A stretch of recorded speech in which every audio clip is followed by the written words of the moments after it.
Welcome to the magical Whidbey Island in Washington State. Located northwest of Seattle, it takes about 40 minutes to get to the ferry terminal from the city center. I hopped on the ferry, which you don't have to book in advance. You can just show up and drive right on. Good morning. Good morning. Just you in the car? Yeah.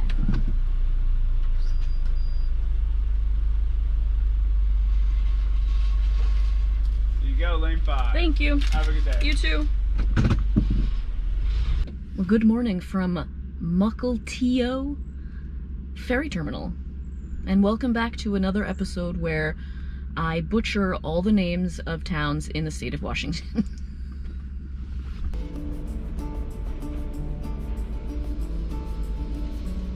It costs just over $13 for the car and the driver, and we got to go on Getaway, the ferry named for the orca who was taken from these very waters in the 70s and died in captivity in 2023, shortly before she was to be released.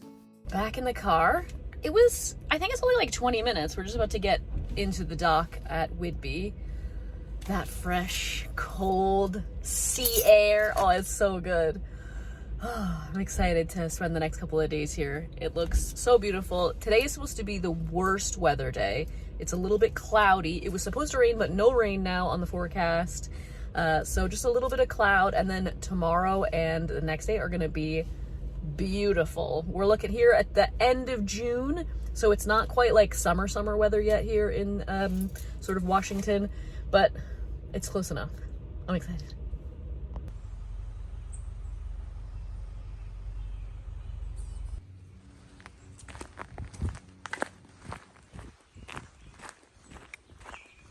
I am at Possession Point State Park, which is the southernmost point on the island.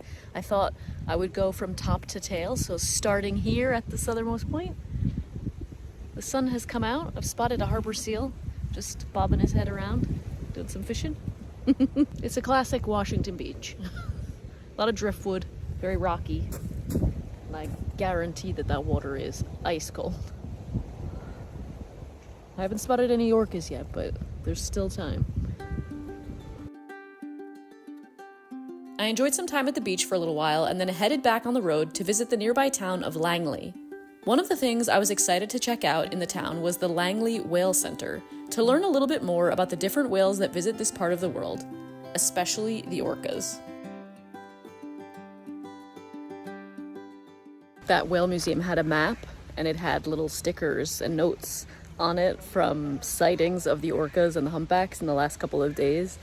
And they did see orcas here just a couple of days ago.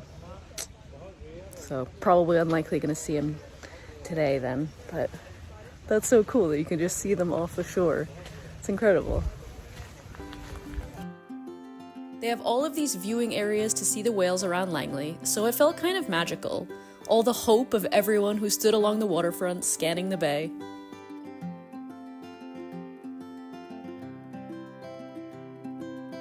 I wandered into a few shops on the main street when something shiny caught my eye.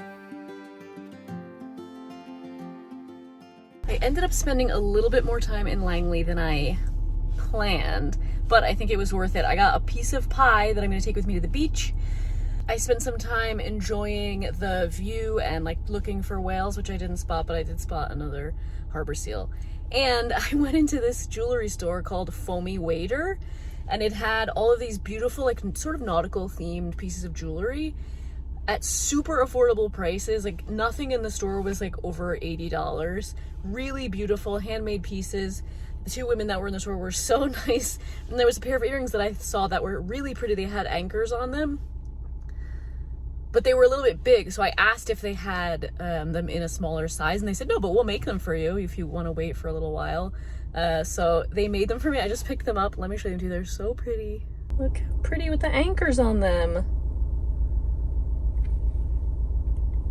So yeah, I'm excited. I always like to have a little piece of jewelry, especially earrings. I'm addicted, unfortunately. But a little memento from my trip, my little solo adventure around Whidbey. If you are in Langley, I highly recommend checking out Foamy Wader. It's so cute. I'm really excited to try the pie, and it's getting warm. It's about 3 o'clock, so plenty of daylight left. I'm gonna go enjoy the beach, and then we'll head to our camp for the night.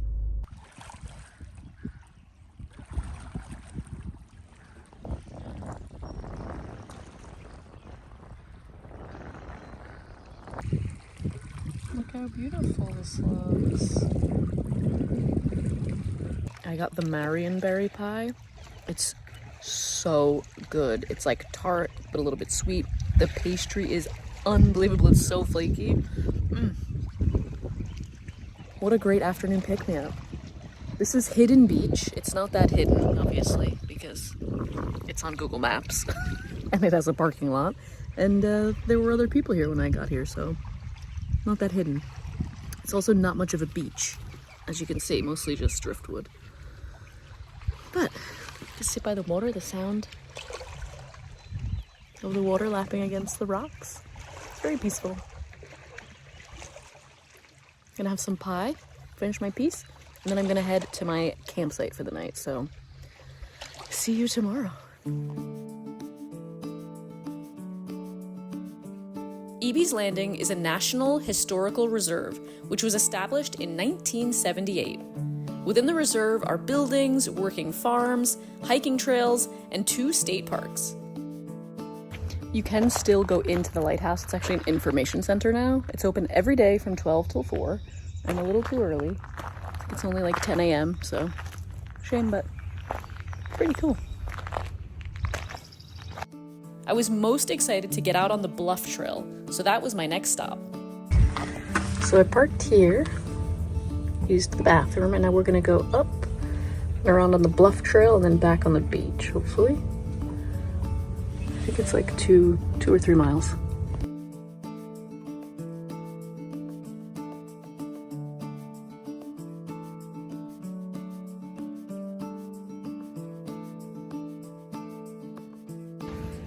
This is stunning. With the purple flowers along the side of the cliff, and then the different colors in the water from probably different types of algae or salt content, I don't know, but oh, this is so cool. Every time I see another view, I think this must be the best view, and then I see another one, and now this one is the best.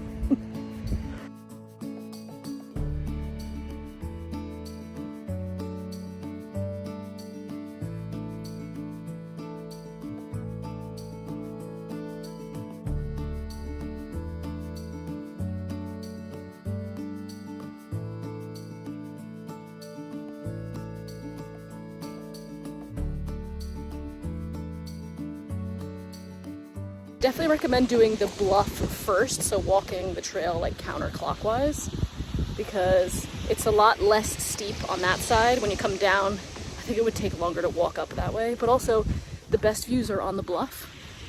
Once you get on the beach, this driftwood blocks you from seeing any of the water that's in there, so you just enjoy a beach walk instead, which is also beautiful, but and nice and flat.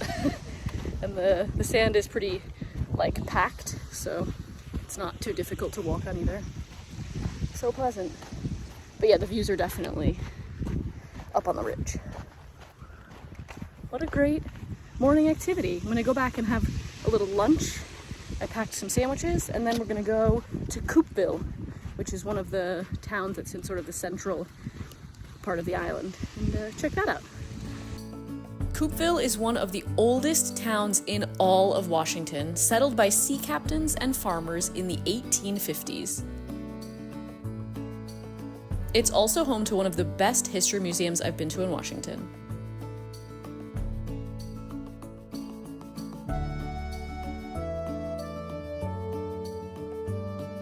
My next stop was to the Price Sculpture Forest. There are 2 forest trails here that are filled with work from artists from around the country. It was a peaceful place to explore and spend some time looking at beautiful sculptures. Then I headed back to my campsite to enjoy a magical sunset and get a good night's sleep that only comes from a day spent in the great outdoors. Good morning on my last day here in Whidbey. On Whidbey? I came back to Coupeville this morning because there's a lavender like cafe that I wanted to check out. It's not open until 10 and it's like 9:45, so I just thought I'd come walk out onto the pier again. And I just saw something I've never seen before in my life. Have you ever seen deer on the beach? It's low tide and they're all the way out at the edge. Like, what are they, drinking the water? Are they fishing? It's so interesting. There's loads of them. There's a bunch over here too. What are they doing? I grabbed a lavender coffee and a few lavender goodies to take home with me before hitting the road to visit one final stop on the island. Welcome to Deception Pass State Park. This is the last stop on my tour of Whidbey Island. I read a stat that said that this is the most visited state park in all of Washington. Pretty cool.